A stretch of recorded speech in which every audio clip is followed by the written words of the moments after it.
And we're live. Finally. I thought somebody was about to walk through that door. There was an image of a person. It was like a shadow of a person. I was like, is this our first stick up, dude? Imagine that happens. We're getting robbed in 2023, bro. We getting jugged in 2023.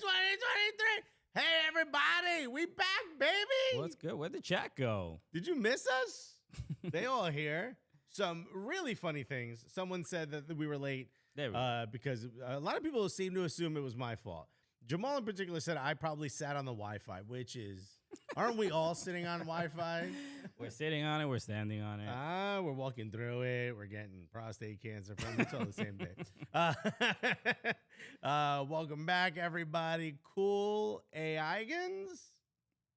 Cool. Oh, like AI's been Chat BT, whatever. Chat GPT, bro.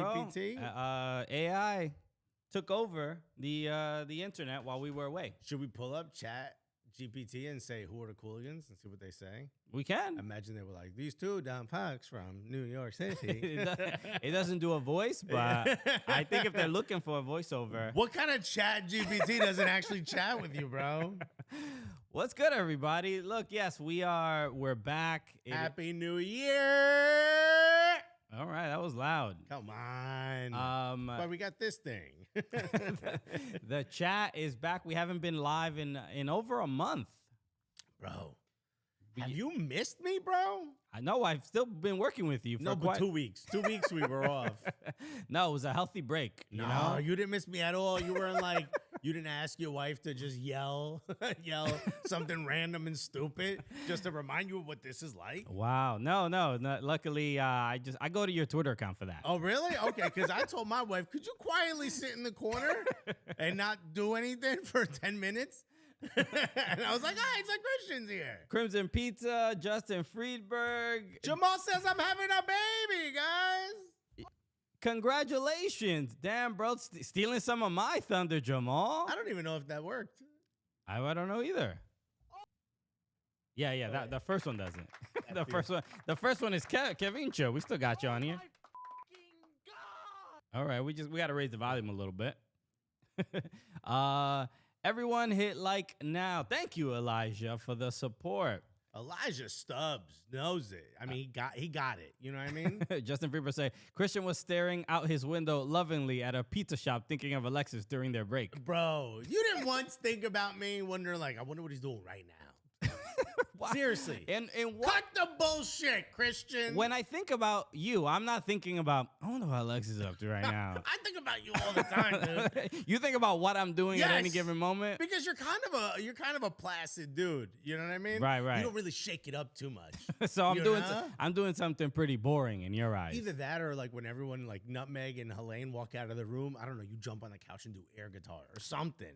Nah, you know bro. What I mean? I got Guitar Hero for that. No, I've been so during the break. A couple things I've done. Tell me what you did during the break. What did you do during the break, Christian? I went to the Catskills. I went to Auto Camp, which I've also been to. Yeah, it was which is a. How long were you there for? I was there for 2 nights, 3 days. Okay, all right. I was there for 1 night. Yeah, it was. It's a trailer park, for the lack of a better. 100% a very fancy trailer park in the woods. Exactly. If Williamsburg was a big trailer park, this is what Auto Camp would be. It was great. First of all, everyone there from Brooklyn. Right. Totally, everyone. Totally. One guy from Boston with a group of people from Brooklyn. It was shocking. So cool clubhouse.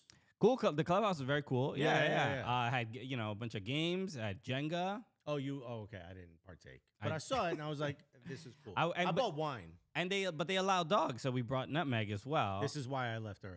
And Nutmeg, I said I want out. He loved it because he's like, it's all stones everywhere. Smelling all the new smells. He's right. I've never been. Get your head out of there. We don't know this guy.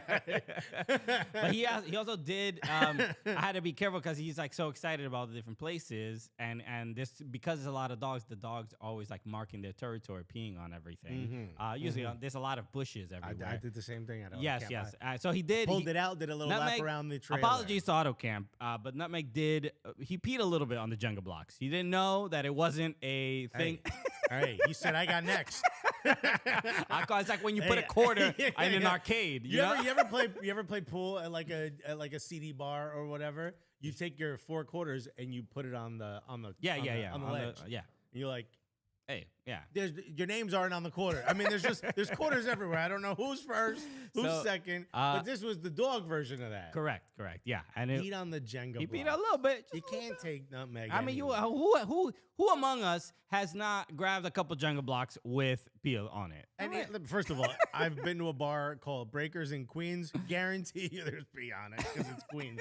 And second of all, this is why you don't miss me. You've essentially got an Alexis replacement in having to corral nutmeg. Correct. Because I have to tell you all the time, hey, don't pee on that. Don't do that. And I'm like, but the Jenga blocks are sitting right here. Why would I not pee on them if they're so close to me? How are people going to know I got next?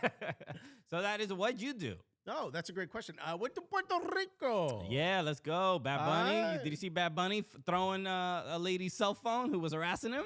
First of all, I co-signed Bad Bunny. You hear what he said? I didn't hear what he said. He said, if you come up to me and you want to say hi and you want to talk, we're friends. It's fine. Friendly conversation. Yeah. If all you want to do is come put a camera in my face, then yeah, I consider you being disrespectful. Yeah.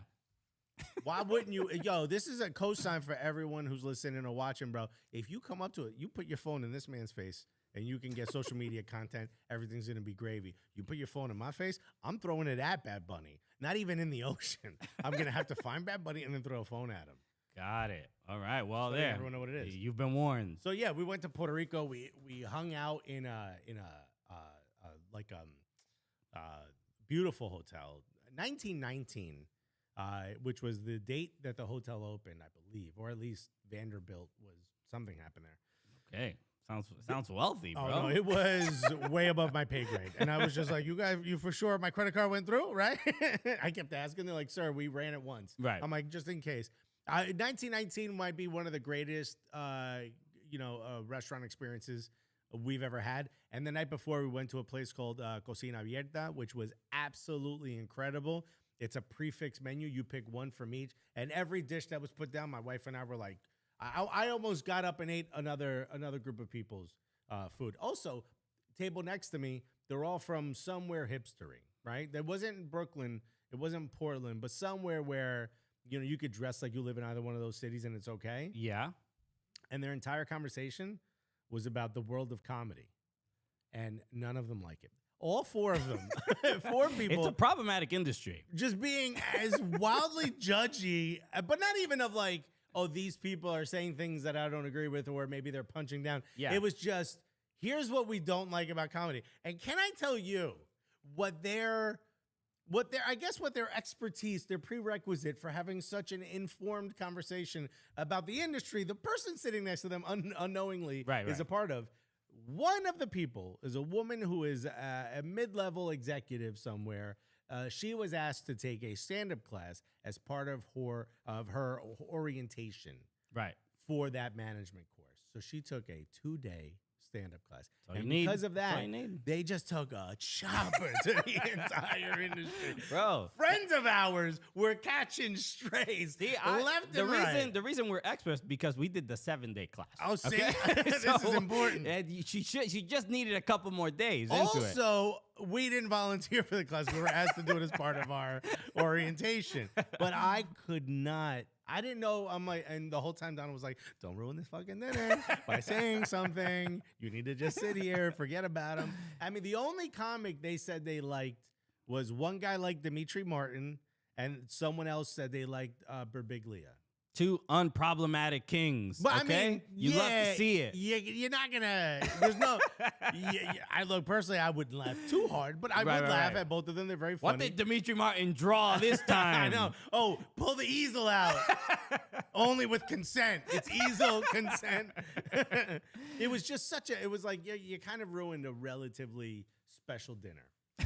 And they didn't even know that. They look at that. Rest of the time, no. The Jacuzzi Boys, bro. Just me and wifey. I don't know why she's a boy now. She's one of the boys. She's one of the boys, bro. And let me tell you something. The boys have a special relationship. Okay, you love to see it. Hello, everybody. Welcome to the Cooligans. My name is Christian Polanco. Oh, that's right. We're doing hellos again. Hey, I'm Alexis Guerrero. Look, we have a lot of thank you to everybody who tuned in during the World Cup. You know what? Morgan Tenza says, wow, Christian, rude. You didn't even mention the best part of your break. That's right. I did get lunch with Morgan. Morgan came to see the studio. Yeah, Morgan, that's way more important than his pregnant wife and the trip they took. Good. I'm glad I have you in the chat to really remind me of my priorities. Yeah. Also, Morgan, you want us to talk about it? You got to take a pee on a couple blocks. You didn't pee on any Jenga blocks. No, I walked in here. This is still my territory. You didn't mark it at all. So, so I got to hang out with Morgan. So shout out to Morgan Tenza coming through. The World Cup. Yeah.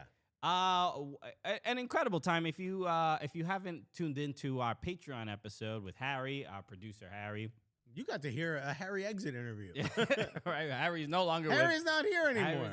But he is. Yes, but if you want to get to know all the details of like what it's like to cover the World Cup every single day, you join the Patreon and listen to the No Cap recap. But I do want to point out, thank you to everybody who tuned into the World Cup. We have a lot of new listeners that maybe getting into the sport for the first time, listening to the Cooligans for the first time. So I just want to say thank you, welcome, thank you for sticking around.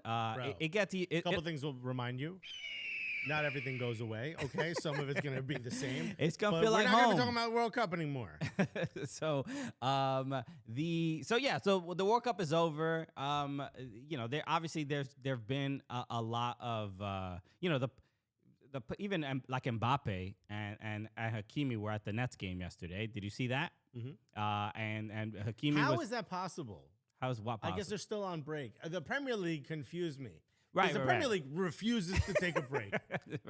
Yeah, they went right back at it. Yeah. They gave what? It was really the 18th or the 20th was the final. The 20th, right?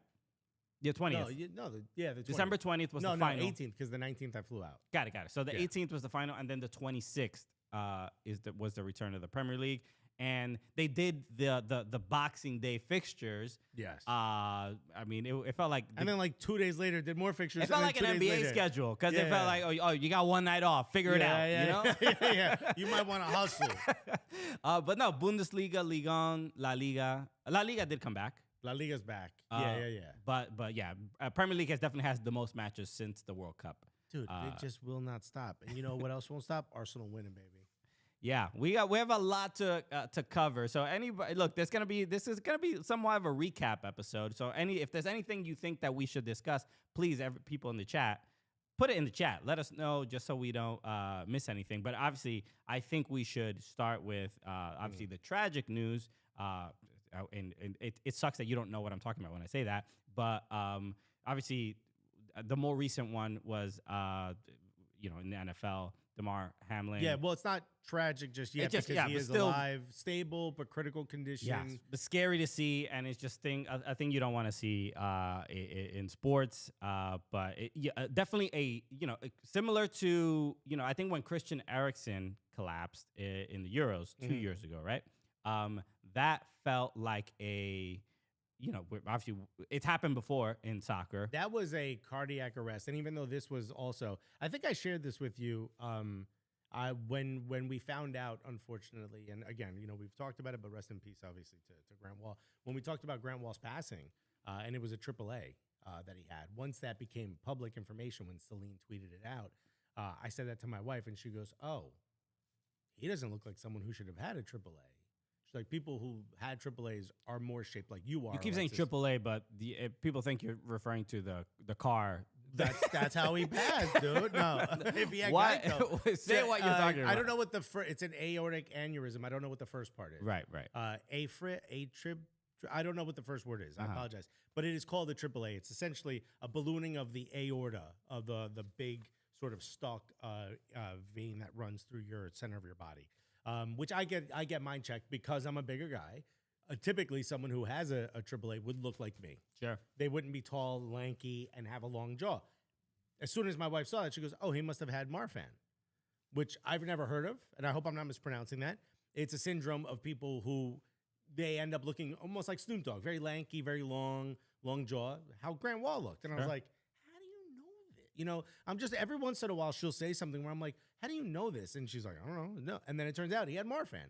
Right? Oh, okay. So she diagnosed. She's like, I'm surprised he wasn't checked. I could have told him he had Marfan from just looking at him. And I'm like, what do you need to say something? What do I have? And she's like, you're fat. I'm like, stop talking. I'm like, okay, we're done. We're done analyzing. It's a scary thing, just because a lot of the concern is. Well, let me point out when I showed my wife the hit that DeMar took. Yeah. And shoulder into the center of his chest. She goes, oh, he had a blank. I don't remember the word she used, but essentially what happened is she believes, just from watching the hit and the way he sort of got up and then collapsed, that the hit jostled his heartbeat. And threw it off of the rhythm, off of rhythm. Which is that's what people have been saying. I forgot the name of the ATEP or something like that. No, it starts it's with a C. I forgot the name of the condition, but essentially he just hit so hard that he got the theory is that he got hit at just like the wrong time or the exact right time, right? And it stopped the rhythm of his heart. It shifts it away from the electric sort of impulse that your brain is sending. It's just a terrifying thing to see, and because sports is so. People saying like, "Yo, it turns out wifey mad smart." Also, yes, Abraham Lincoln did have it. Abraham Lincoln? Yeah, Abraham Lincoln had the same sort of gangly. Oh yeah. Damn, that's what got him, right? Yeah, man. Man, would have got him in a week. Sucks how we lost him like that. No, it's just that when moments like that, especially Monday Night Football, there's just so many people watching. But also, let's say the NFL don't postpone games for anything. Right. But the main thing is just that there's fewer and fewer times now in I think in society, especially in the United States, where people are watching the exact same thing at the same time and experiencing something at the same time. Yeah, especially with the internet. TV is There's not no the Johnny same. Carson. Exactly. You know what I mean? So so that's what it is. The internet like just kind of goes awry, and everybody's like, oh my god, everybody's experiencing the same exact thing you're experiencing. So it's you always know when that's happening because the tweets will be like, I hope he's okay. Like there's no name associated, but everybody knows what you're talking about. It devolves into terrible tweets and how could you say this at this moment, and it's all look, all you have to do is send a negative tweet towards Skip Bayless. You don't have to read Skip Bayless' tweets first. He's like, as soon as there's some tragedy, he's like, let me I'm gonna deliver the wrong take right now. Yo, what's the angle no one's soul is willing to take? Because I'll take it. It just again it highlights the desperate need for attention, likes, views. We are. So I was having this conversation with someone that we're in a creator economy now. Yeah, dude. Where the creators sort of have a control of attention.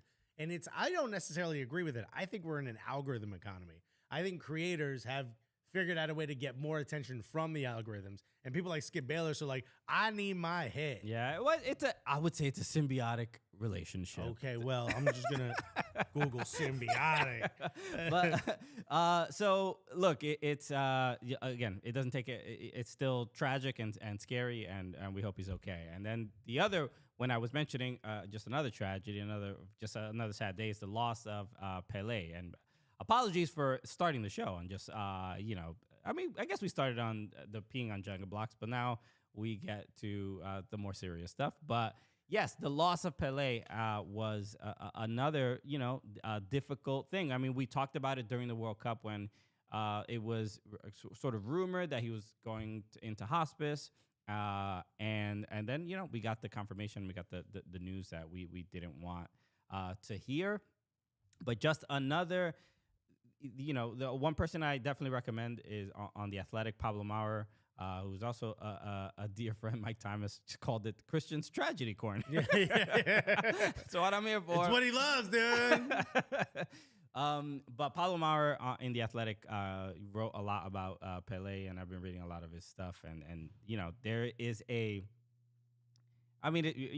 don't need me to tell you how important of a figure he was, but I think for, in the last maybe, I don't know, maybe 15, 20 years, I think, you tend to forget how impactful Pele was. And, I was a kid when Pele had already retired when I was born. Yeah, we're not. Well, that's not true. When did he? He played in the 80s, right? Maybe. Yeah, he might have been. Yeah.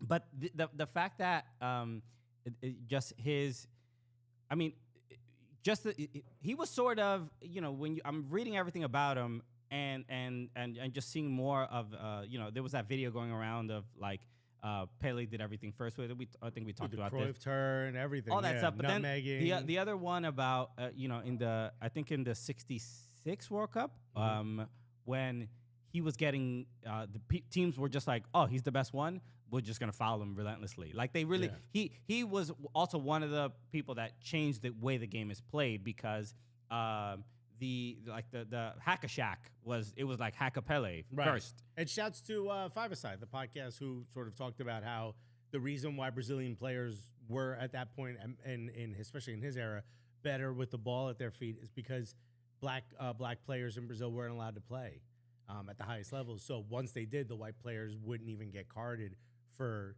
two-footing them and stuff. Yeah. So they had to learn how to be a bit more creative to avoid. Yeah, I didn't know that. I didn't realize. I guess at some point, yellow cards and red cards were instituted in the game, but for a long time they didn't exist. You could just foul as much as you wanted. It was a horrific game. It was also someone would break their leg and you couldn't even replace them. That's right. If you were down a player, if there was an injury, there was simply you were just down a player. It was that I knew about, but just such a huge figure and in the game, and you realize as far as a marketable superstar, like he was just really one of the first ones that in the television era, leaving radio into television, Pele was just one of the first global names that so many people knew all over the world, and it's just such a humble. When you hear him speak and talk about what he wanted to do with his life and spread the game and talk about how much the game could change the world and impact people's lives, and he was the first one that could do that for sure. Bring people out of poverty and all this other stuff. So just an absolute humanitarian. It's just an incredible dude. And also I would say he was the first person that was like a maybe even a global sports idol. Mm-hmm. Maybe Muhammad Ali. Yeah. Maybe guys like that. But as far as maybe of like team sports, seems like he's the first one who was like of global effect. Yeah. And maybe he didn't affect a lot of people in the U.S., but obviously he was a big name because, when NASL first started at that time, that time they were selling out stadiums. Yeah. I think for me, I always, like Mike Thomas just mentioned that Pele was the only soccer name I knew before I knew anything about soccer. But like, I have the connection of Pele with Freddie Adu. Freddie Adu was like what an odd connection to have with Pele. Because he was the next Pele. That was all the ads and everything, and that was I think one of my first. I knew Pele obviously, but that's when I was like seeing him. You were like Pele, Freddie Adu's uncle. Okay, yo, does Freddie co-sign him? Yeah. That's the old Freddie Adu. I remember him. So just look, an amazing dude, and I'm sure we'll spend more time talking about him in the future. But yeah, just a sad. Look, the World Cup had a lot of sadness as well. On top of there was a lot of excitement. There was some negativity for sure, but we talked about on this show just to mention how much it meant to me growing up. Pele was, a name. Everyone, even if you didn't know soccer, you knew Pele. Yeah. In fact, some people would just call any reference to soccer, Pele would be it, as opposed to saying soccer or any club or whatever. In high school, we had. This became a joke in our chat. Pele blank. We had a crew. Yeah. And the reason we called ourselves Pele is because we were good at kicking at the girls. Okay.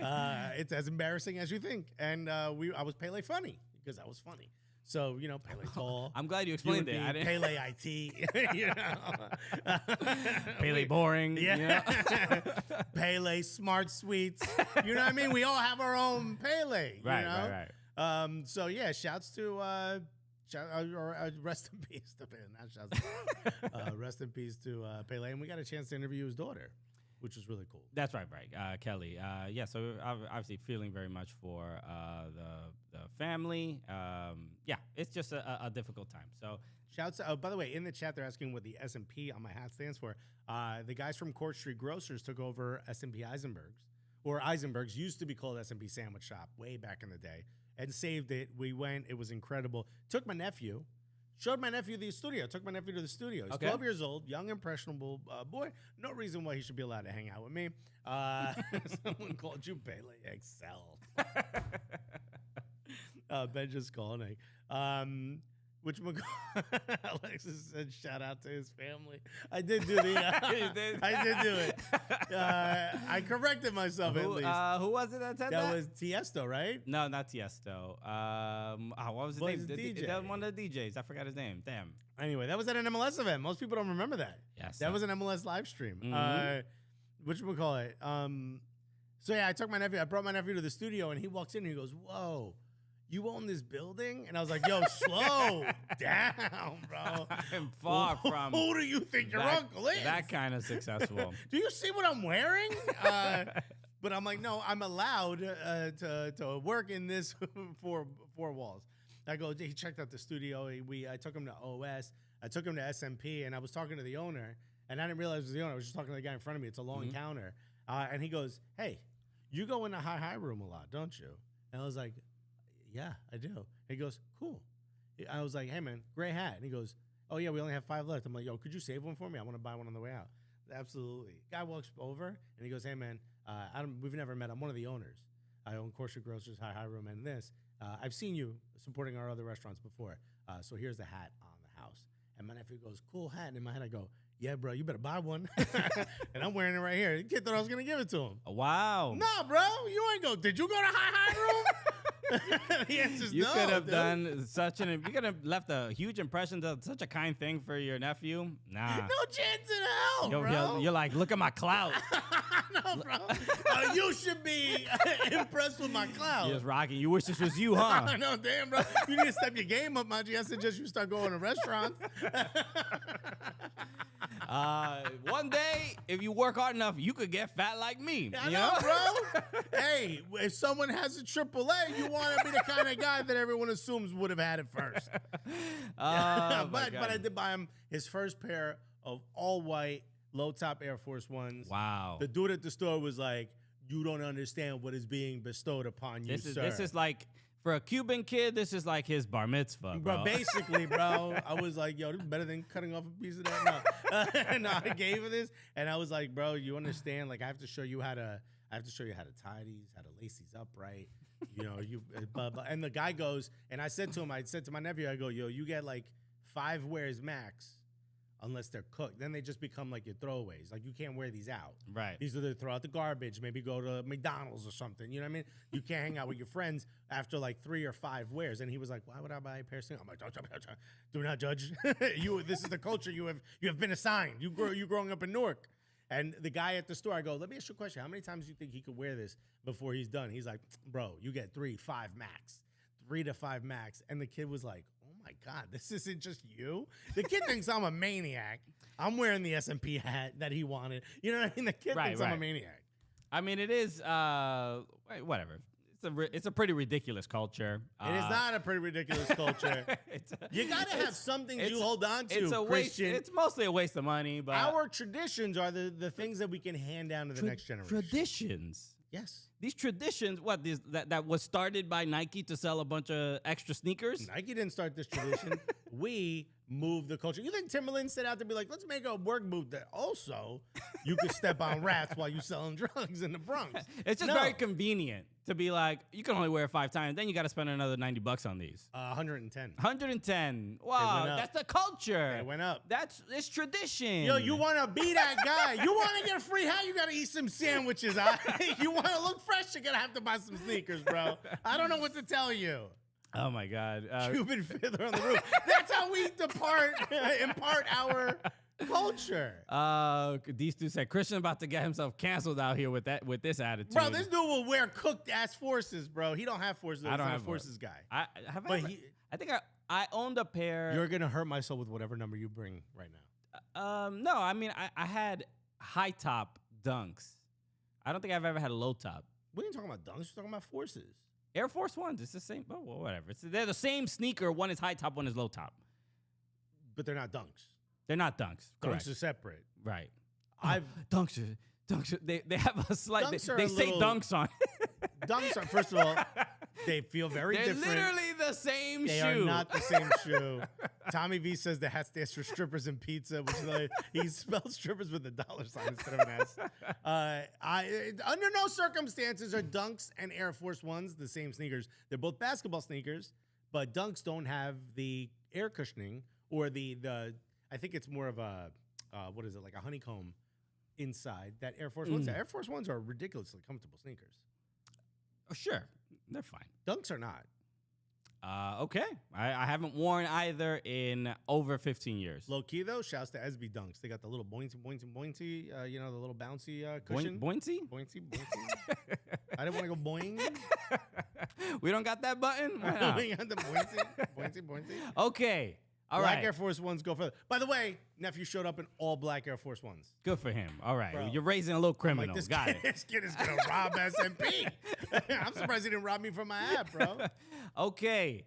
Let's get into some of the big news. Jamie Boyce said, the look on your face when Christian called Air Force Ones and Dunks the same shoe. Bro, you know what to edit. You know what to cut. You know what that clip. The Cristiano Ronaldo is a player at Al-Nassr. Nassr? I don't know how to say his. I'm going to go with Nasser. Nasser. Yeah. He did the Piers Morgan interview. He was like, yo, I'm done here. They did pull up that old quote of him saying, I don't want to retire in Dubai. I wanted to retire with dignity. I want to retire with dignity, not in Saudi Arabia or Dubai. He didn't say Saudi Arabia. He said not in Dubai. In the U.S. or Dubai. Right. So technically. I mean, I guess that's where the dignity is still there. Yeah. You managed to. But here's what I want to talk about with Cristiano Ronaldo. Where did it all go wrong? Now that the story is filled out. In Vegas? I don't know. Yeah, but like, you know, like the yes, on a personal level, yes. Okay, I'm not touching that subject, but yes, of course, and that's why we don't really talk about him with glowing reviews on this show. But you know, the conversation about you watched Breaking Bad, you've watched all the episodes. Yes. You know, the question is, when did he break bad? Right, as a character, you've heard the term breaking bad. What would you say was the moment he broke bad? Huh, that's a good question. I mean, I guess it would be, you know, I didn't really watch him when he was at Manchester United the first time around. I thought we were talking about the character from the show Breaking Bad. Oh, the show. I thought you meant when Ronaldo broke bad. I was like, when the fuck? What's his name? Hugh White? What was the character's name? Walter White. Walter White. When did Walter White do Manchester United? No. On the show, when would you say he broke bad? I mean, it's up to interpretation. I guess when he started making meth is a pretty bad. the writer, actually, the writer's not that far. The writer, because I was like, oh, it was when he did this or when he decided to. The writer said the moment he decided to sell drugs was the moment he broke bad. Right. There's no everything else is correlated to that one decision and him trying to make that work. Yeah. So that brings me to Cristiano Ronaldo. Right, who played with Walter White at Manchester United. Biggest drug dealer in Europe. We all know that. Popular like one. When did Cristiano Ronaldo, Hugh White wears dunk forces exclusively? Thank you, Joe. Joe Whitlock finds a way to put all of my mistakes in one text. When did Cristiano Ronaldo break bad? Like, when did his career make that turn? Was it going to Juventus? Was it after Juventus and trying to get to City? Was it Sir Alex Ferguson's phone call, which seemingly has ruined everything? I would say it's probably sometime during his time at Real Madrid. I think all that success, and professional success, and then the commercial success. As soon as the conversations of I would say like 10, 12 years ago of like Ronaldo, Messi, we knew these are the two next, right? Jordan, Bird, Magic, Bird, whatever.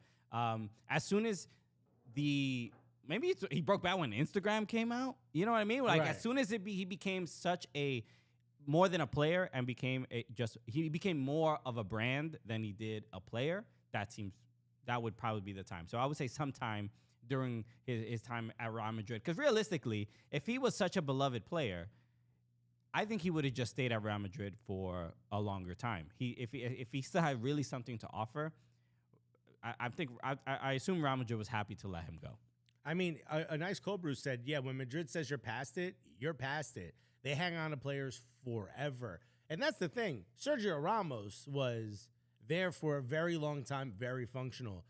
Casemiro, obviously not an incredibly old guy, but played a lot of minutes, played there long enough. They sell him seemingly at the right moment after a little bit of injury trouble. I mean, and the jokes about, Real Madrid having a lot of control or whatever, I think we should put a little bit of respect on their name. They're financially fairly solvent. They seem to be making smart decisions, and they seem to be continuing to win while doing that. They seem to be a well-run club. But at the time, I think people would have said, Cristiano Ronaldo, why would Real Madrid not want to re-sign him? He's a commercial juggernaut. He brings so much to the club. He's an idol at Real Madrid. And Real Madrid made the business decision to say, like, we're done. We're going to move on. We're going to go with Benzema up front towards the end of his career. That's the moment. It may not have been something within Real Madrid. I think it's with him just still trying to clutch onto that being the best. Okay. Instead of making a smart decision, had he maybe gone to Real Madrid, back to Manchester United there? Had he maybe taken a bit of a, remember Rooney? When Rooney was done at Manchester United, he went back to Everton. I know it didn't work out, but he said, let me see if I could go back to my boyhood club and patch this up, help them out a little bit. He tried to make a more meaningful move. Yeah, and I think we see after returning to Manchester United that Ronaldo's not that type of guy. Oh, what? Well, of course not, because we're not trying to talk to you, Siri. Why is Siri doing anything? Anyway, I just muted that. He's not that type of player. He's just not the guy that's gonna be like, I'm gonna go help out my team because they could really use my leadership or direction. The midfielders. Right. No, yeah, that's just not who he is. So the main thing, I don't want to spend too much time talking about Ronaldo and his new team. I think the more... Why would we? It's just the thumbnail in the title. But I think the more exciting news from all of this was that he was in conversations to go to an MLS team. Well, and I think he was just fielding all offers. But the fact that he even took a second call...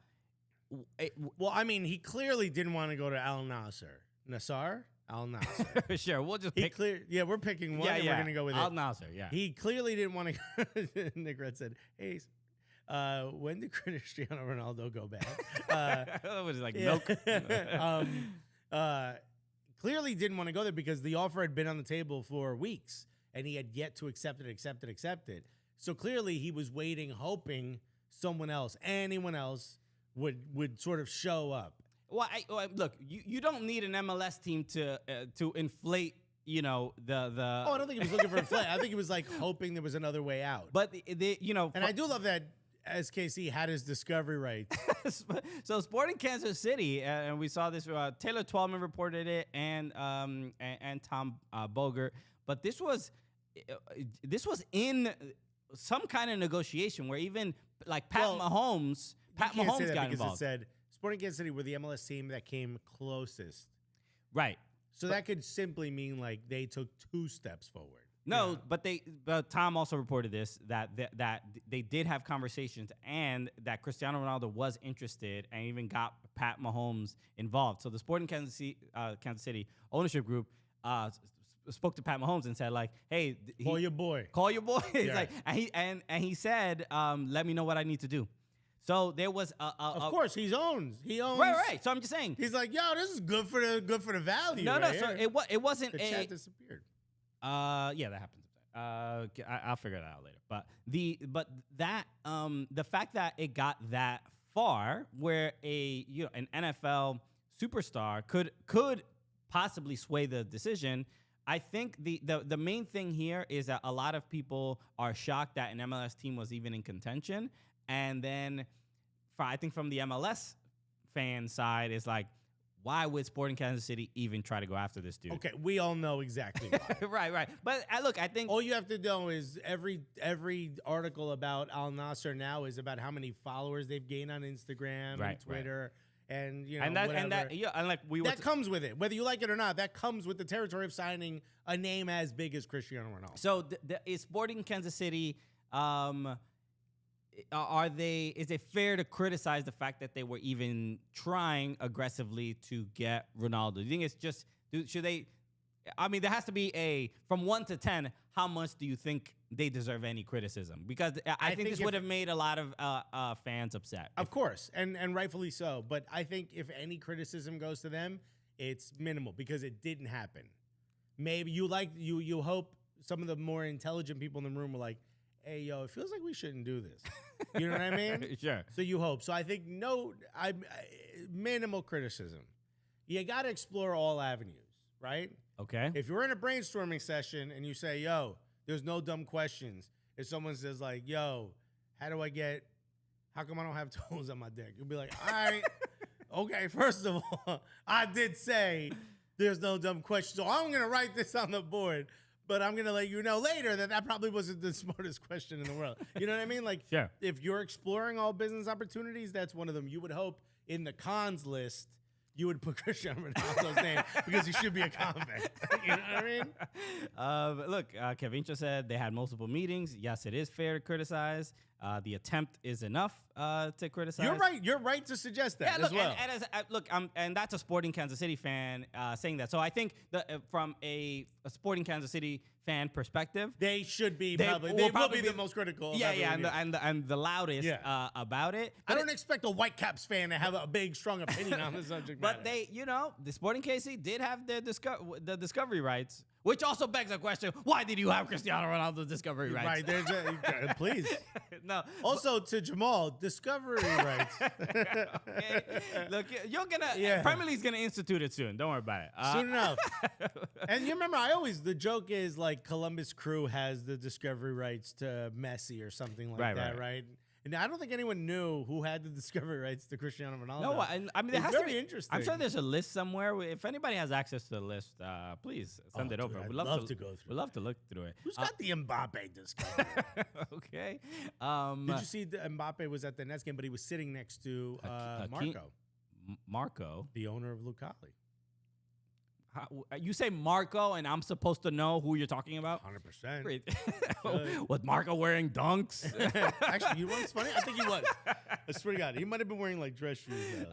Has no concept of like, there's people listening and watching this that they don't know what the hell you're talking about. Yeah, we would talk about it.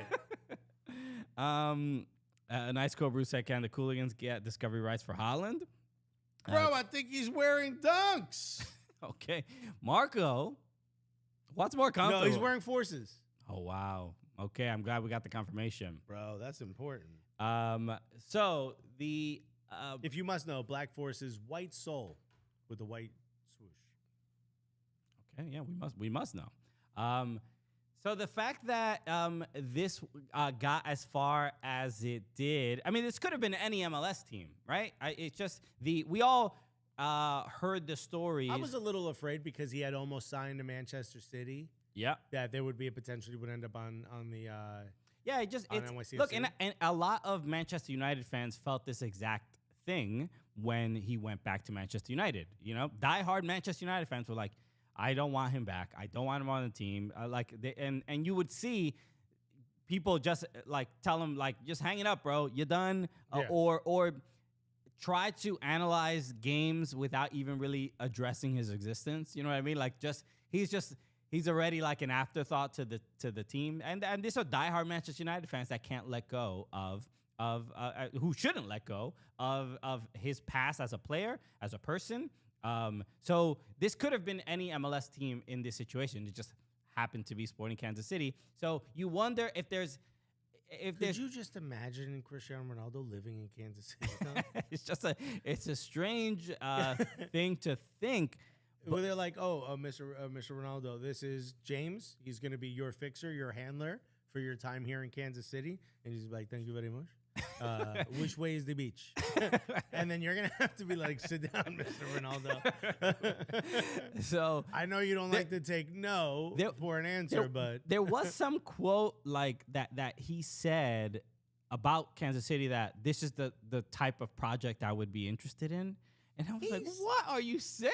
I mean, with all due respect to Kansas City. You wake him up at 2 in the morning, and that's one of the media answers you give. He's like, I'm very happy with the project. This is exciting. It is one of those, corporate speak things. Of course. I'm like, what are you saying? Why would he pulled that up on deck number 4, page 4 of the deck.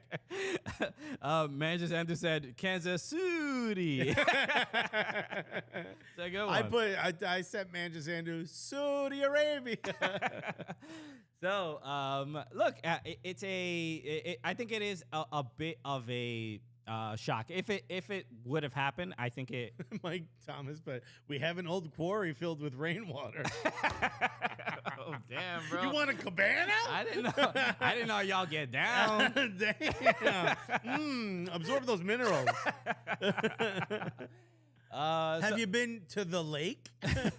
So yeah, generally pretty wild. But look, he's gonna be in Saudi Arabia. I think what I hope that happens going forward is I don't want to see a Ronaldo highlight. I don't want to know the stats. That's it. You're done? You're done. You made this decision. You gone. You walk away. Yeah. You into the sunset. It's that continent that deals with you now. Right. Yeah. And look, but realistically, he's still gonna be a part of the news in some way. Nick Red said if Ronaldo came to Kansas City, he would have been immediately sued. Well put. Great. So yeah, I'm done. Hopefully, I think the humiliation of Messi winning the World Cup sent him to, another. Somebody tweeted out like a picture of Messi holding up the cup and a picture of Ronaldo holding up the Al-Nassr shirt, and they said, what an absolutely brutal ending to this rivalry for Ronaldo fans. And it's true. And then on I actually will say, like, I know I joked around a lot, but this has to be really difficult for him. You know, on the way out, he said the reason he left Europe is because he won everything he possibly could in Europe. There was nothing left to win. Of course, how about the World Cup? I know that's not just in Europe. Yeah, look, whatever. It's he's getting paid something $200 million a season. I thought it was 75 million. No, 200. That's the number. I saw Fabrizio. I'll go with whatever Fabrizio says. Yeah, it's a lot. In fact, can you pull up Fabrizio's thing? I want to know if Mudryk has been signed yet. There's a lot of rumors that he was signed. The rumor was that he's in London, but the guy who you're talking about, the Arsenal fan who zoomed in on all the shit he was looking at? Yeah. No, the one thing he didn't look at was the damn clock. He's in Berlin time, which is not obviously got it. London. But click on Fabrizio Romano's thing. I just want to see did Mudryk get signed yet? Nothing yet. All right, not yet. Wait, Arsenal's second proposal for Mudryk is close to 50 million euros fixed fee plus add-ons. Shakhtar expected to make a decision. The clubs are in direct contact. Personal terms never an issue. All right, come on. Wait, is this guy good? What? You know what's funny? I've been sitting here saying like, yo, this dude is a little too thirsty for my like. He puts on stories how he's watching Arsenal games. Yeah. Like he's a little too thirsty to make this move. I mean, granted, you want to leave a war-torn country. I would be too. I'd be like anyone's. I'd go to Al-Nassr right now to get out. But it's a little too thirsty. There's too much hype. You know what I mean? You know when there's just too much hype, but no one's really seen this dude play? Yeah. The one thing I will say is the Brighton coach was his former coach at Shakhtar. And he said, this kid is Ballon d'Or level. Okay. So, I mean, if your former coach got your back like that, then I got to believe. Okay, so I hate the haircut, though. It's, right? it's a look. A little home improvement. All right. Where should we go from here? Let's talk about Arsenal. Arsenal are in first place in the Premier League. They are doing quite well. They seem unstoppable. They seem. Look, I'll talk about Arsenal from an Arsenal perspective as an Arsenal fan. You as a non-Arsenal fan, what do you see? Are we crazy? Because our fans are starting to believe. It's. I think this is a fair time to start believing. They are. this is why I'll give them a lot of credit, is that Arsenal are doing a couple things. They're sometimes even if they give up a first goal, they still find a way to win. They don't look completely dejected after just giving up a goal. They're just the decision making has been stellar. Saka, Odegaard. Saka is next level. Martin Odegaard looks like Ozil on coffee. Okay, yeah, that's what there was on Arsenal Fan TV. Didn't somebody say when they were talking about Odegaard that before he got there, they described him as he's Ozil, but he works hard, which I guess I would agree. I but could see that. Ozil is just, in his last few years at Arsenal, he wasn't putting in a shift like he was in the past. But we all remember World Cup Ozil and Euros Ozil. So that, and obviously Real Madrid, he played incredibly well there. Yeah. So there's we at least have the image of him succeeding at a very high level before he just got super lazy. And, Wenger, people talked about how Wenger just allowed him to be that. Wenger allowed him to show up to training whenever he wanted. And they were he's like, what are we going to teach him in training? Right. You see what he does? If that's the kind of person he needs to be in order to be successful, we'll do that until it becomes a problem. Yeah. And then he left before it became a problem. Yeah, and the fact that Martin Odegaard is already the team captain in such a short time for being at Arsenal. He's a captain of Denmark. Yeah. It says he's Norway. Norway. Jesus Christ. I was thinking of Erling Haaland. Yeah, I mean, Alexis knows the Arsenal players up and down. Dude, are you kidding me? Matt Turner, great Norwegian player.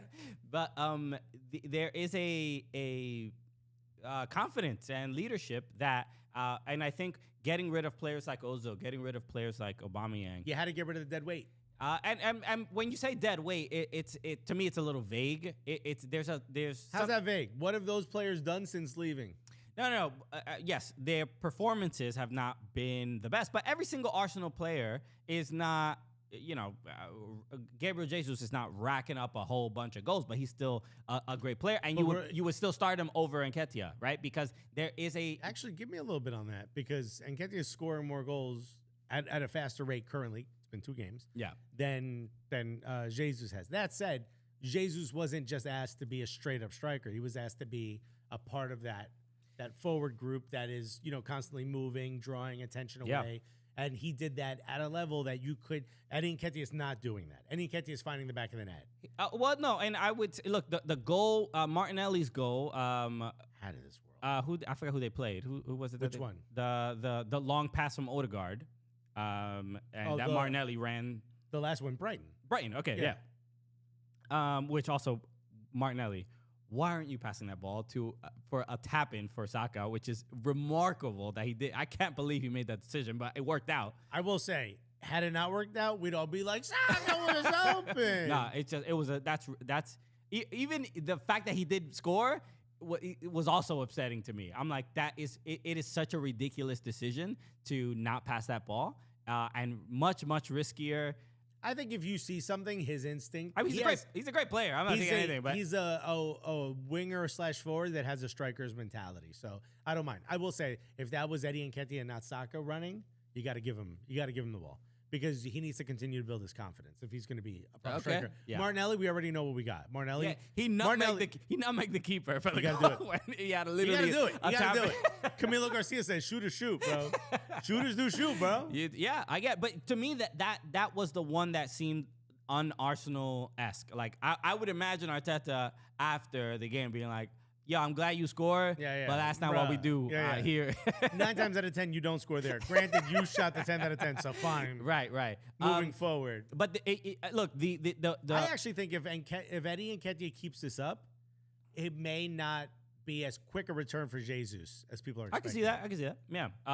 It may cause a little bit of problem. How many weeks is it? 2 months or something like that? It's supposed to be 3 months. 3 months. But it's everyone's saying mid-February. Okay. Look, if Arsenal keep playing the way he won't be starting right away either. Yeah. So, but that goal from Martinelli and Nketiah is in the box, inside their own half.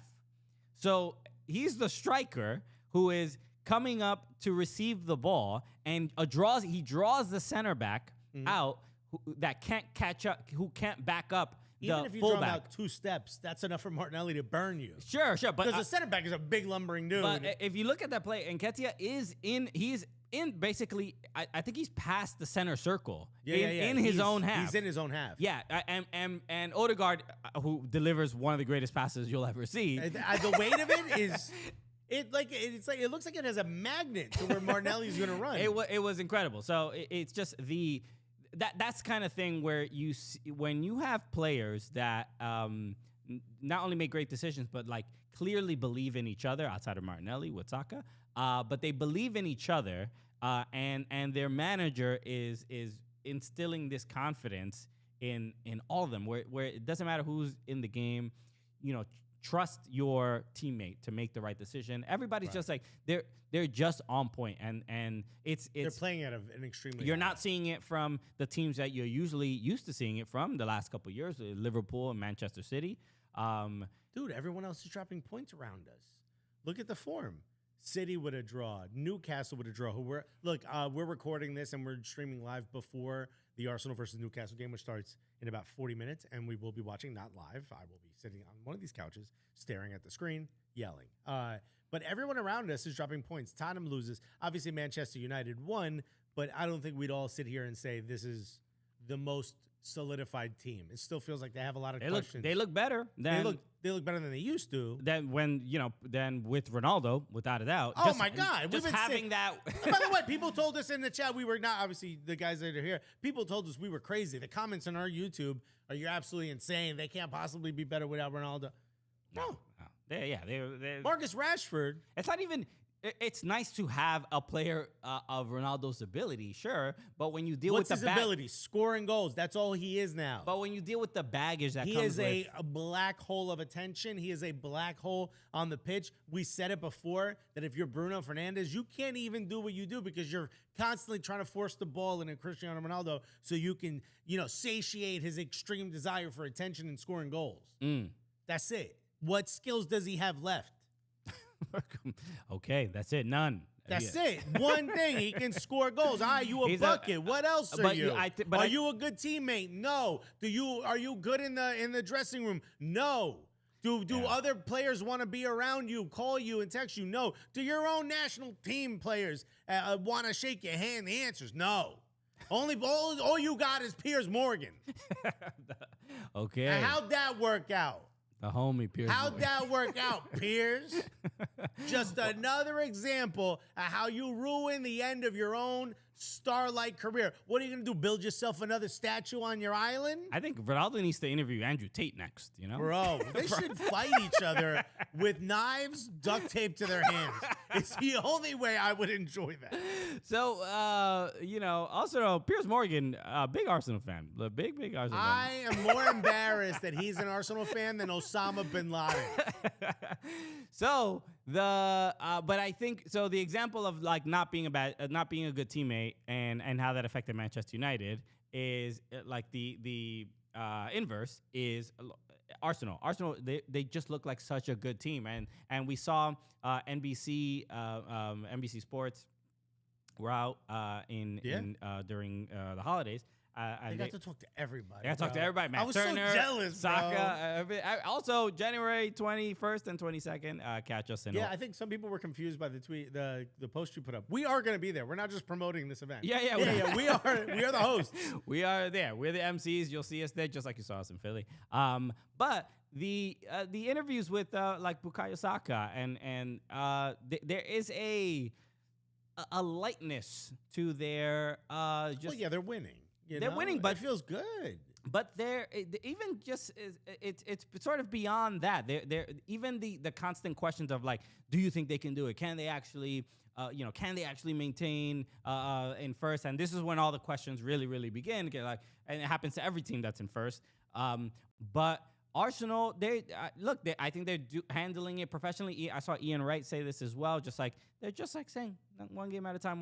They're not getting ahead of themselves. But for a team like Arsenal that's not really used to being in this position the last decade, I think they're handling it pretty well. And you see it in their play on the pitch. They're not making bad decisions. They're not, even though they give up a couple goals here and there, they're not like terribly nervous. I think coming back from the World Cup, Arsenal probably looked the worst they've have because of the rust of just like not playing for a couple weeks. Also, the first time they played without Gabriel Jesus.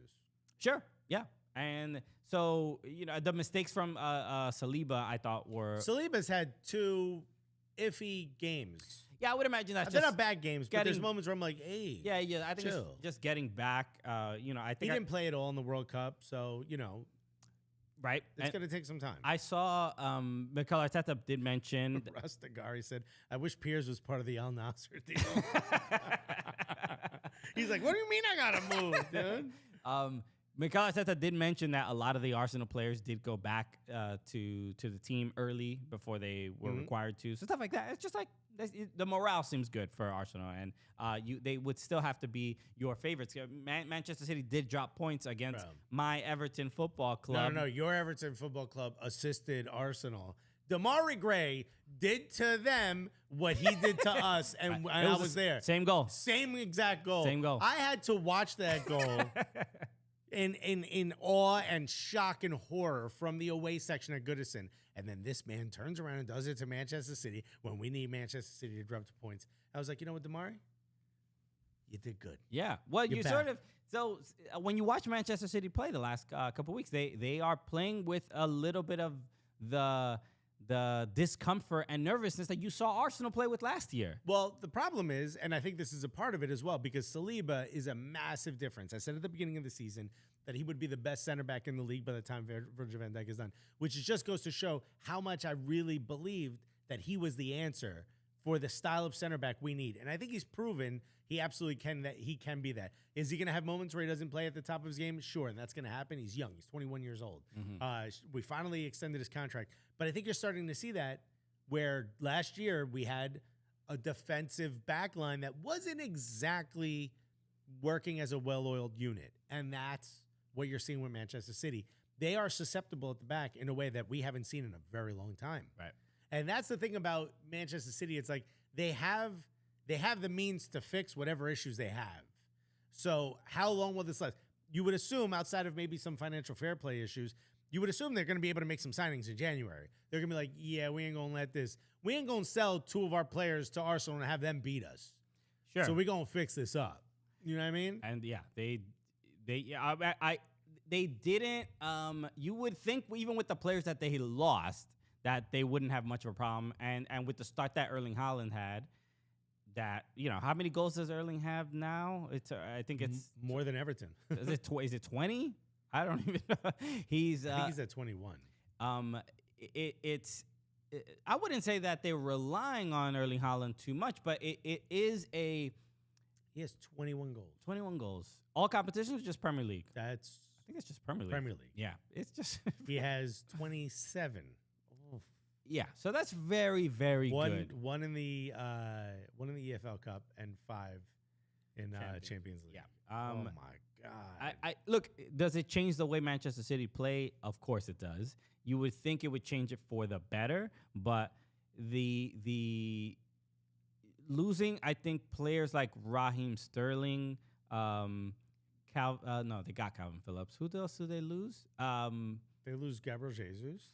Gabriel Jesus. They lost Zinchenko, who wasn't starting. Fernandinho. Mm-hmm. These are the look. Rodri is kind of the replacement for Fernandinho, right? I wouldn't say they're a like-kind exchange. No, but it's same similar position. Yeah. It's defensive midfielder, and he was the one that makes the mistake that leads to Damari Gray's goal. So they're just not to the same caliber that they were that they've been the last couple of years. Do you think Pep is losing that ability to sort of, I don't want to say like losing the locker room, but to some degree that's what I'm asking. Do you think the Pep magic is worn down with this group of players? I think that happens with any group of players after a certain amount of time. And that's what I'm asking. So do you think we're at that point now? I agree with you. At some point, even Sir Alex Ferguson, they're like, we get it, you're Scottish. You know what I mean? Like, at some point. That was the biggest complaint. They're like, yo, enough with the Scott. I mean, I get it. Pronounce a consonant once in your life. Well, yeah. At some point, your mystique wears. Your ability to inspire wears away. They've heard the stories. They've heard everything. I don't think we're there yet, but it is. Look, like, of course, if the standard is you're in first place all the time, and now you're in second, I'm not going to say there's been some, stark drop off. No, but we've never seen a Manchester City team like this not be able to click, and that's what we're seeing.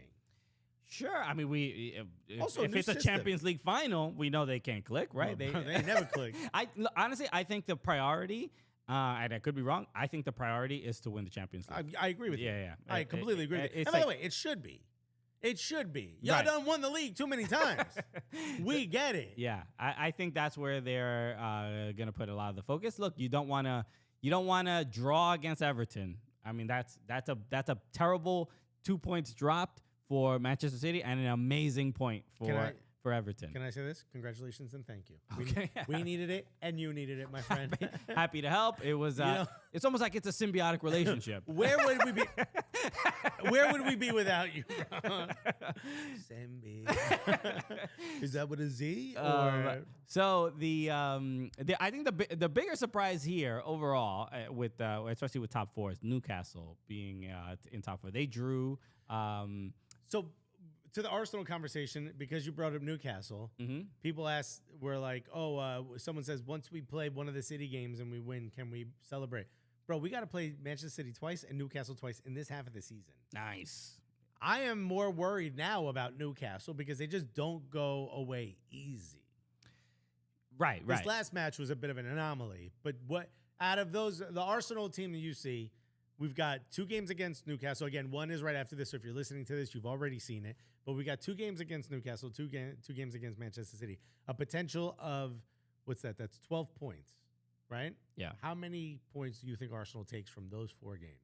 All things being equal to today. How many points? I mean, I'm going to say I think they beat Newcastle twice. I think they're much better than Newcastle. And I think they... that means we beat them at home and at St. James. Yeah, I think so. And I think Arsenal are that good. And I think they lose one against City and win one against City. Which one do we win? Home. Ooh. Win at home. So you think we take 9 points? Yeah, I think so. Wow. Arsenal good. I mean, I think they are look, unless barring any kind of injury or something like that. But I think Arsenal are a better team, top to bottom, than Manchester City. Easy. And Newcastle, they've had a good run and they're playing very well, but I don't think they're close to Arsenal right now. If you had to guess right now who wins the league, what would you say? I think Arsenal hold on. I'm not even going to say none. I'm just going to let that sit. I think they can do it. Why I think you're crazy is, one, I'm an Arsenal fan, so it's hard for me to be like, yes. Like, I'm one of those people that, like, I don't celebrate anything until the check's in the the bank. Did it clear? Like, can I spend some of it? All right, then, woo, we did it. Like, it's hard for me to really accept that we're that good because I've seen us collapse. But I remember sitting in our old Fubo TV studios before COVID. Troops was on the couch, and we were talking about Arteta, and I said, yo, this is the guy.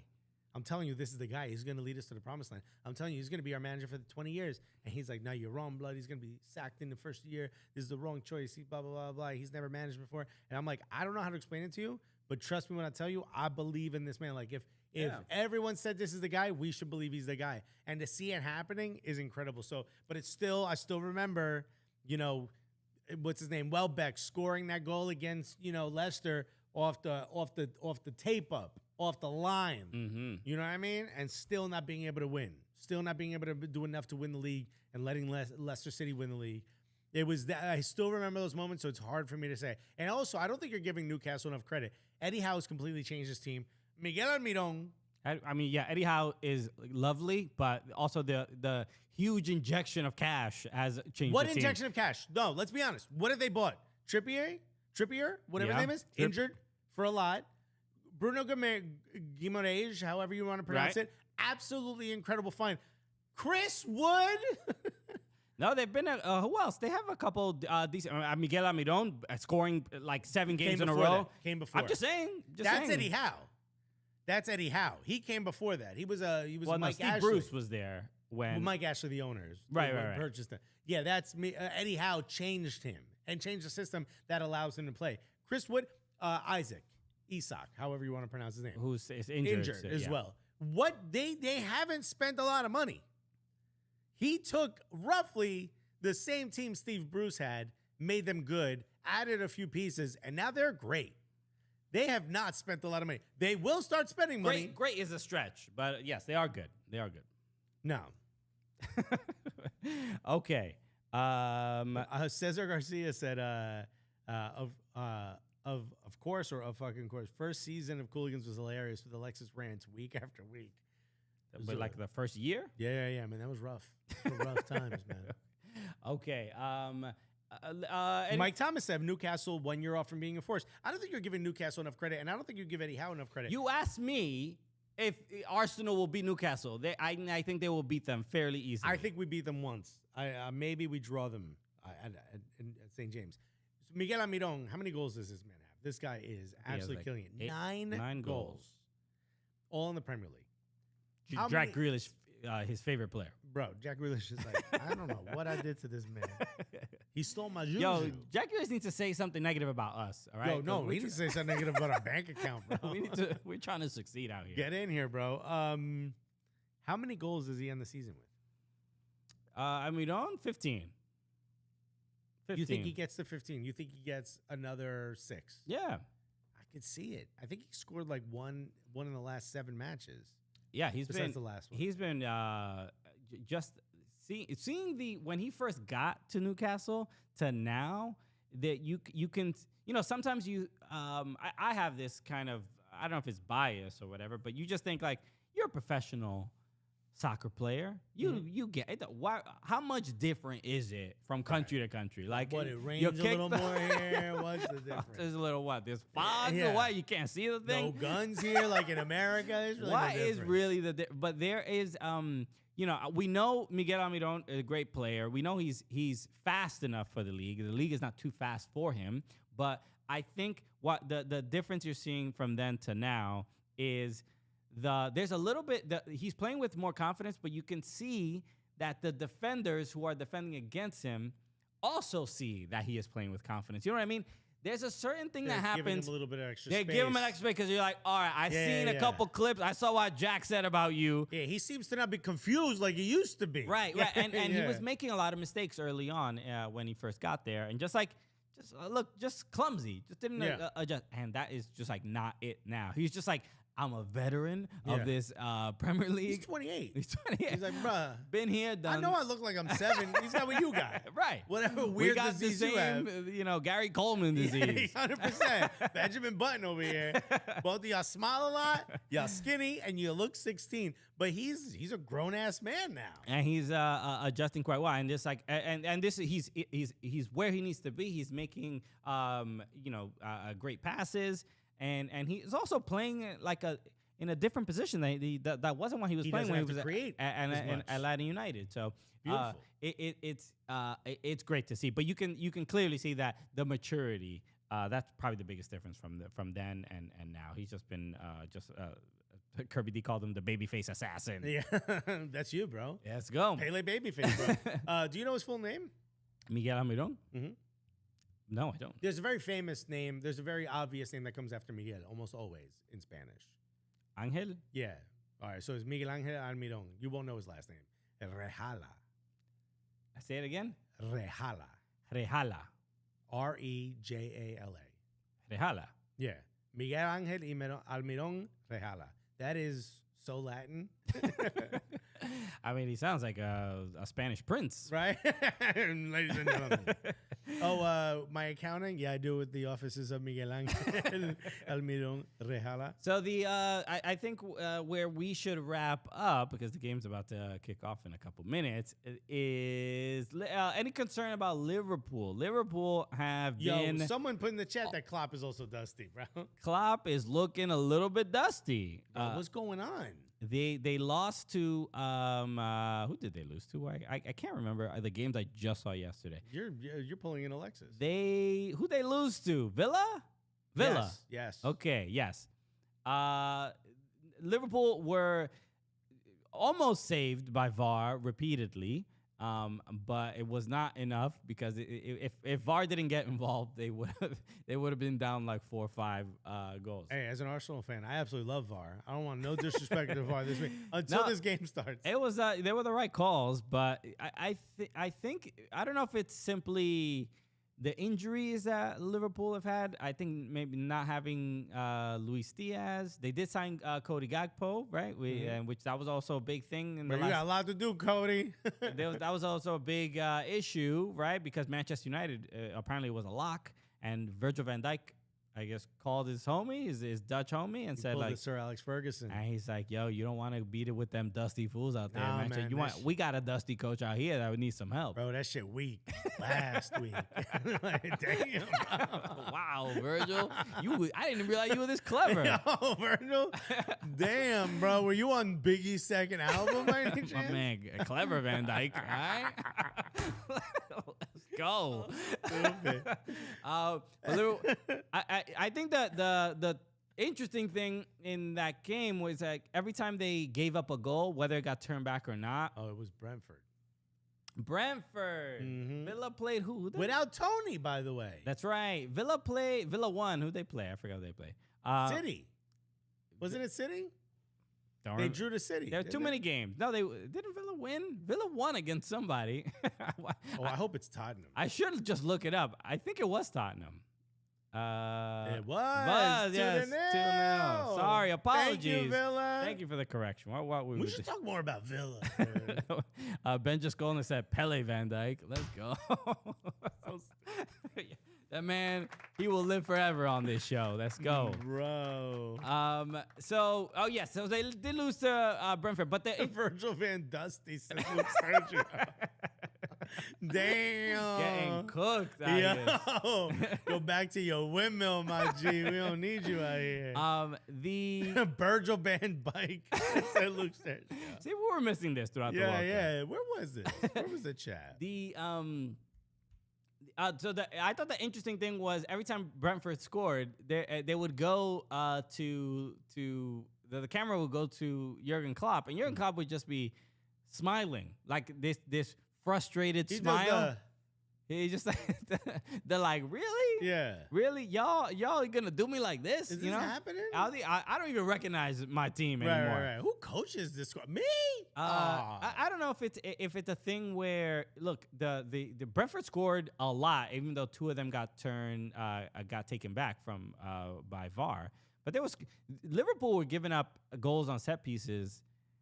I mean, I get Virgil Van Dusty is kind of accurate because you couldn't get anything physically past these dudes. I mean, they were too much bigger and stronger. Him and Joe Matip, they were just generally they're just like can get to every 50-50, like any aerial ball. That's just really not that much of a concern. But Virgil van Dijk to me is looking looking like he's suffering from Ozil's thing of just the effort. I don't know. It doesn't seem like when he first got there. That's all. Who's the midfielder they lost this season? That's not there. Liverpool. Yeah. Liverpool. Who'd they lose? Who was the defensive midfielder that they had last season? They don't have. Oh, I don't know. I can't remember the dude's name. But once he left, it was like that whole right-hand side isn't, working well. Henderson also isn't there to cover or hasn't been there at the level to cover for Trent Alexander-Arnold. It's like that whole Virgil van Dijk is a great center back, still is a great center back, can't do it on his own. By the way, Gavincho said every Dutch player is Bobo from now on. And I'm a Liverpool fan. It's hard to be alone. You know what I mean?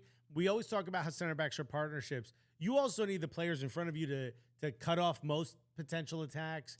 Right. You need everything working as a unit. And Jurgen Klopp, I get that you have this, heavy metal football and gegenpressing, but you need the pieces to do that. I agree, but in this game in particular, that wasn't really the case. Liverpool had more possession. They had the ball most of the time. It's just on set pieces, that's where their confusion seemed to be. But that's what I mean. Like, you need to have people that are there. It's a full 90 minutes. Yeah, right. Set pieces are part of it. They just seem to switch off at just the wrong times, and they did it about 5 times. Yeah. So pretty consistently. I'm going to chalk it up to this was just a bad game, but Liverpool have had a disappointing season, to say the least. I know, I don't think they're going to do that much more than Cody Gakpo in the transfer window. Jude Bellingham next year. Yeah, maybe.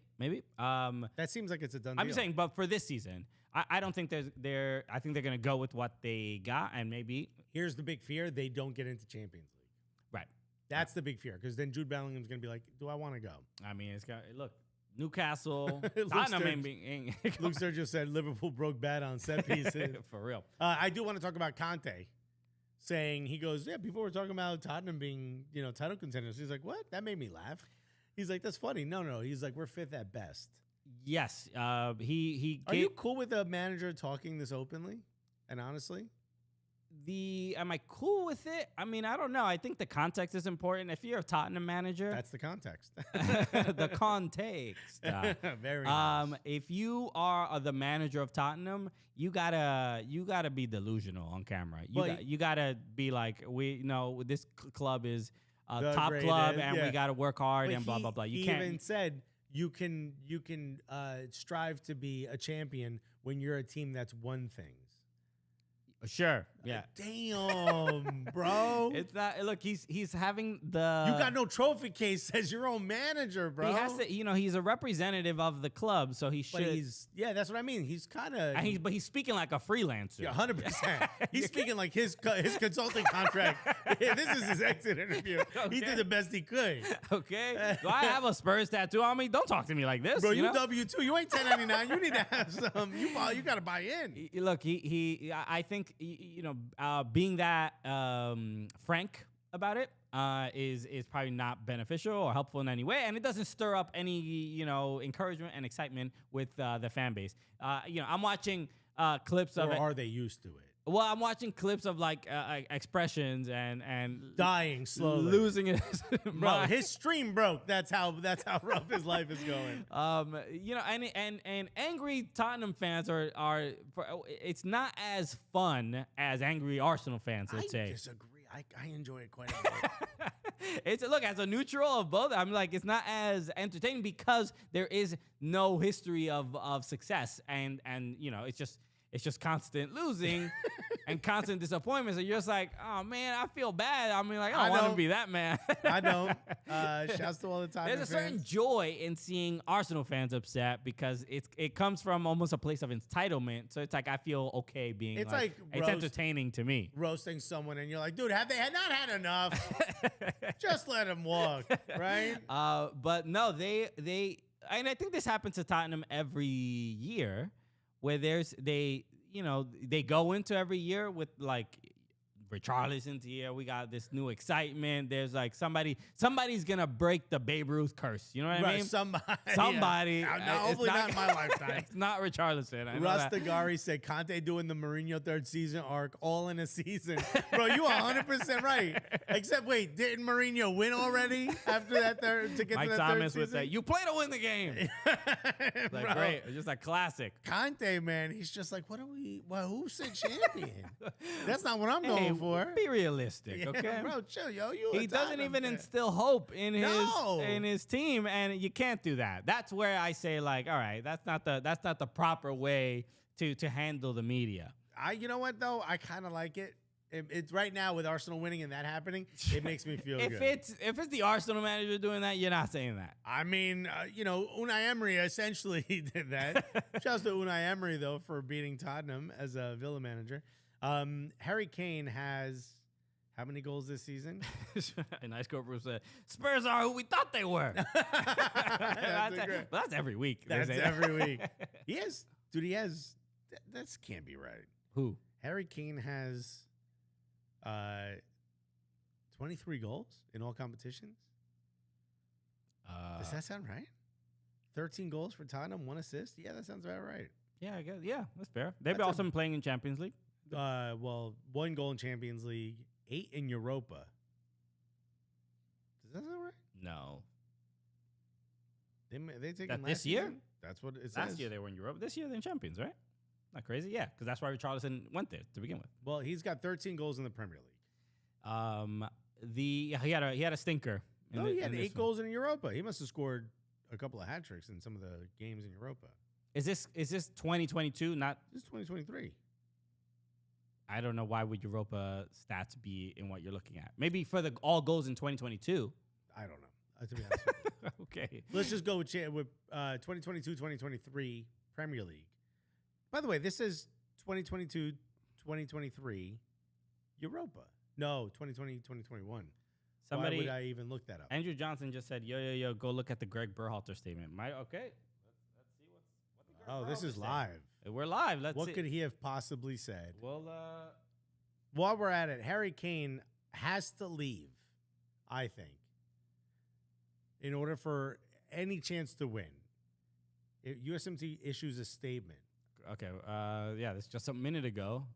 While we obviously would have... All right, hold on. Let me put it on. While we obviously would have wanted to advance further in the World Cup, I'm very proud and grateful of our player staff and everyone at U.S. Soccer and all the U.S. national team fans worldwide who support us. Our performance relied on hard work and extraordinary energy, commitment to those on and off the pitch during years of preparation. There are so many positive examples of how the squad came... Oh, no. Is this about Gio Reyna? The squad came together... making so many different types of sacrifices in all pursuit of our group's shared vision. I'm looking forward to continuing my conversations with U.S. Soccer about the future, but now is the time for me to publicly share some personal information on which a third party has used against my family and me. During the World Cup, an individual contacted U.S. Soccer saying that they had information about me that would, quote, take me down. In an apparent effort to leverage something very personal from long ago to bring about the end of my relationship with U.S. Soccer. This is a difficult step to take, but my wife, Rosalind, and I want to clearly and directly share the truth.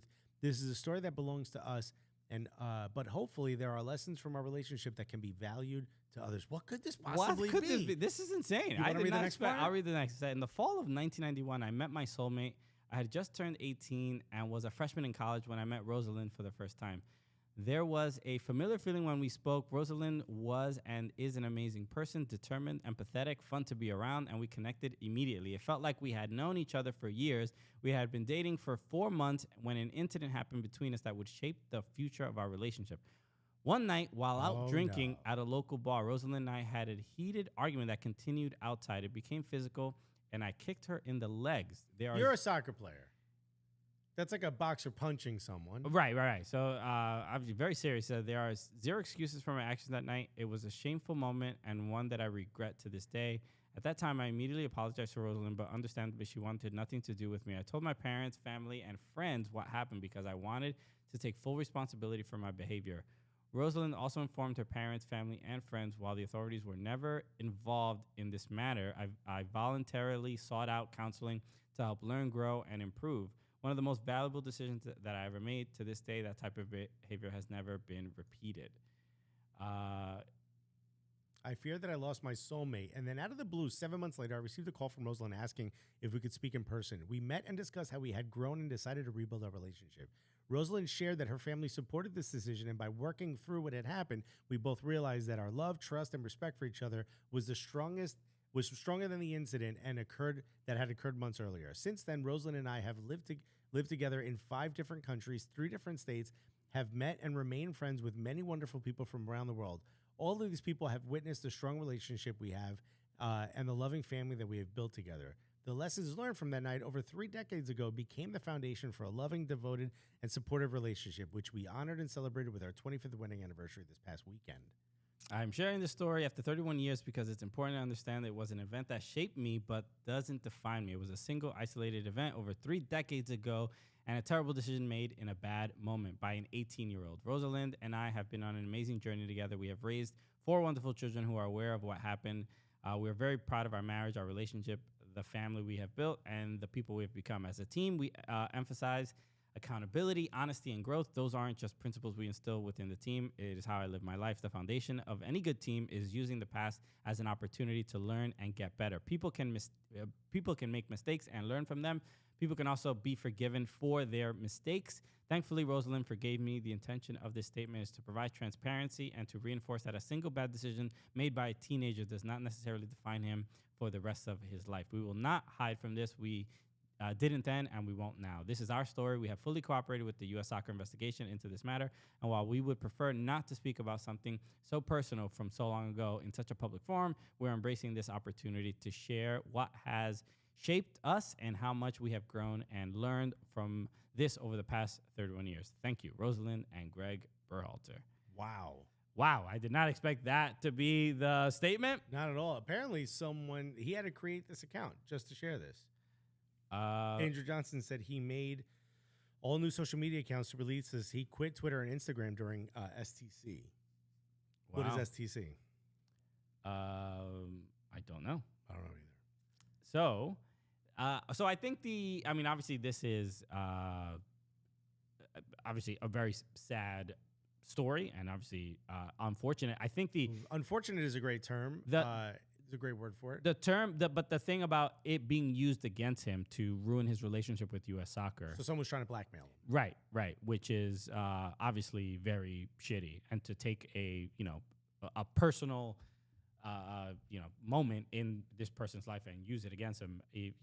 This person has nothing to do with Greg's marriage or family. Unless it was Rosalind who reached out to him. Exactly. You know what I mean? That's the only person who... Hey, here's what I'll say. Never hit a woman. Under any circumstances, don't hit a woman. Tell us to Dana White, bro. Huh? See Dana White? Of course I saw that. Also, the guy's a shaved gorilla. Right. Hitting a woman. So obviously you don't hit women. But what I will say is that was a long time ago. Not that that's an excuse, but they've. It sounds like they've worked through it and gone through whatever challenges that, So what I'll say, if Rosalind is at the point where she trusts him, our opinion should matter. Yeah. And I mean, there's a lot that goes with this. Obviously, women that are in abusive relationships and can't get out. There's a lot more to this subject. This specific situation seems like it's been resolved. Yeah. And why are we, to bring this up to try to blackmail somebody, I don't understand why you would want to take down.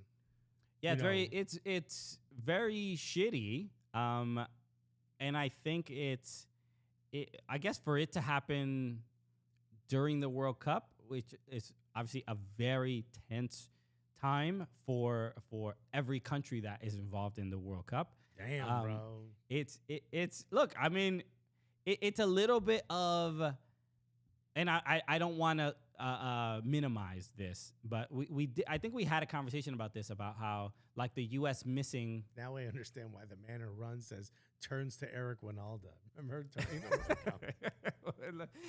But I think the drama from this is like is the thing the seediness, the awful, the blackmail, like, you know what I mean?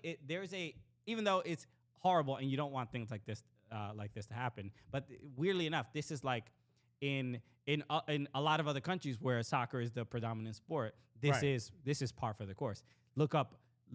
Dig up dirt on people. It's like politics. It's that big. When someone's running against you, you're supposed to look up dirt on yourself to know what might be coming at you.